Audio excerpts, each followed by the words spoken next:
I just say it's really an honor to be here. In some respects, I feel it's like old home week. I had an amazing experience working on House Bill 1 in 1997, and I can just see all the people who put their lives into making this, a reality. And so seeing results that you can measure really makes a difference. I've been involved in several assessments of House Bill 1 and the subsequent legislation, and one of the frustrations is we talked about reforms being put in place, but really being able to see in a measurable way the kinds of changes that are taking place is really significant.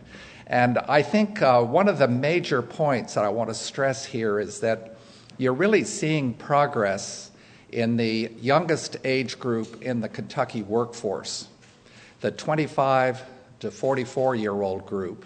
And what's happening in Kentucky is that a whole set of other troops in the other age groups are moving on. So the perception of Kentucky of having an undereducated workforce is really changing.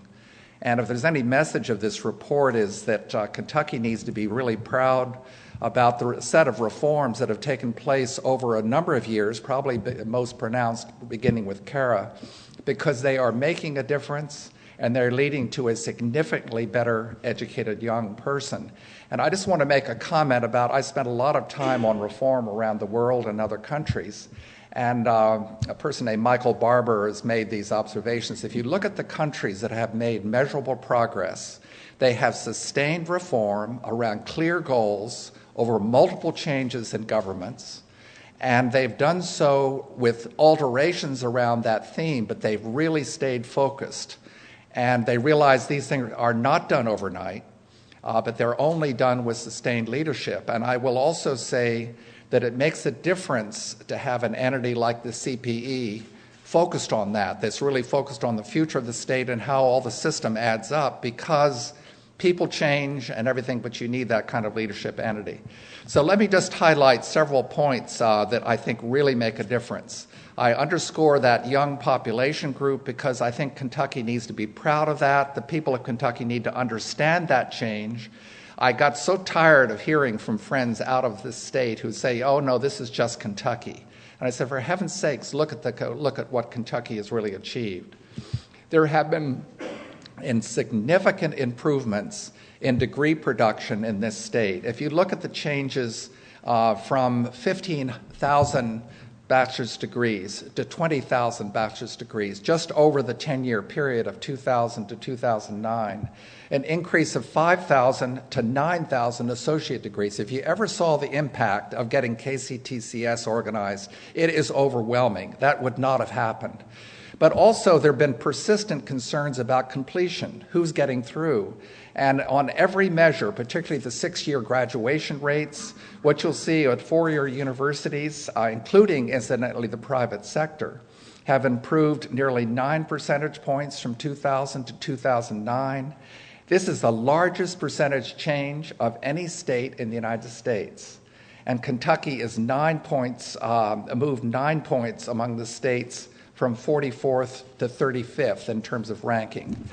So in virtually every completion measure, another one is in fact the 3-year graduation rates at KCTCS. I know this is a major concern when I worked with the task force of the chamber several years, but more people are getting through. In fact, Kentucky has moved from 35th in completion to 16th in the country. I mean, an amazing change through the leadership of the institutions.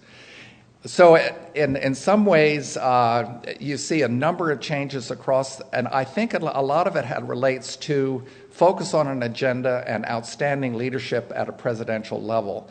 The details of these things and the points listed on here are in the background report, and I want to just finish with a couple of comments so that the governor can make his remarks.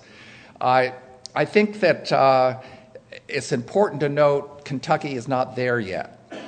There are major gaps remaining.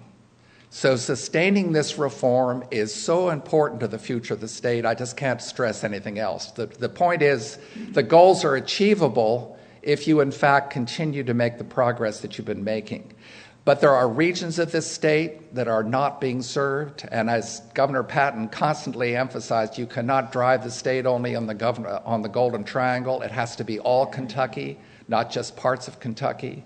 There are major gaps related to race and ethnicity that have to be narrowed. And frankly, if you look across the institutions, some of them are not standing up to the plate and making the progress they should be making. But again, those are things that people can work on, and you've just enacted major reforms, the new Senate Bill 1, and other things that people need to not take their eye off that stuff, and they need to keep going.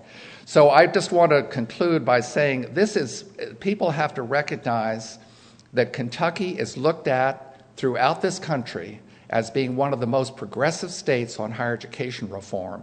Every one of the major foundations recognize that. It is almost embarrassing to say in every meeting, whether it's in California, in Texas, in Louisiana, what is the states that's really making progress? It's Kentucky. So with that, I think the key is just sustaining your momentum, and it's something to really celebrate.